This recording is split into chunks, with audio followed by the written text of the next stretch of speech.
Hello everyone, welcome to Last Academy. இந்த வீடியோல நம்ம 10th standard maths exercise 1.5 ஓட third sum தான் பார்க்க போறோம். பார்க்கலாமா? இங்க क्वेश्चन என்ன கொடுத்திருக்காங்க?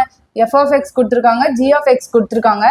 Show that f of g, g of f equal to x. அதாவது f of g உங்களுக்கு x ன்னு தான் ஆன்சர் வரணும், g of f x ன்னு தான் ஆன்சர் வரணும்ன்றாங்க. போட்டுடலாமா?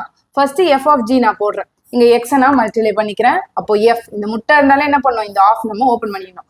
f of g of x ன்னு வருது. g of x க்கு பதில் என்ன வேல்யூ? x plus 1/2 அந்த x plus 1/2 நான் சப்ஸ்டியூட் பண்ணிக்கிறேன். இது பார்க்க எப்படி இருக்கு? f of x மாதிரியே இருக்கா? ஸோ இந்த f of x ஓட வேல்யூ என்னப்பா? 2x minus 1. அப்போ 2x minus 1. இந்த xன்ற இடத்துல இந்த x plus 1/2 அப்படின்ற டேர்ம் அப்படியே நான் சப்ஸ்டியூட் பண்ணிக்கிறேன்.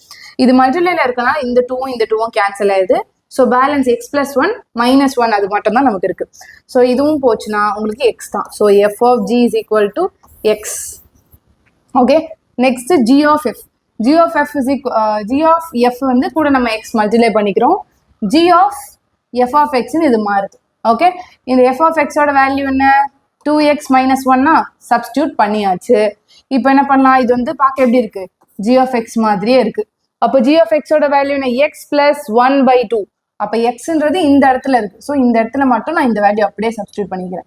2x minus 1 அப்படின்னு சப்ஸ்டியூட் பண்ணி பேலன்ஸ் இருக்க பிளஸ் 1 இங்கே போட்டுக்கிறேன். Divided by 2. Okay, g of x formula. இப்போ இது என்ன பண்ணலாம்? இந்த 1 போயிடும். 2x/2 வரும். 2 and 2 கேன்சல் பண்ணால் உங்களுக்கு இதுவும் x தான் வருது. So f of g, g of f ரெண்டுமே x தான் வருது. ஹென்ஸ் இட் இஸ் ப்ரூவ்ட் அப்படின்ட்டு நம்ம சம்ம முடிக்கிறோம். Okay, thank you.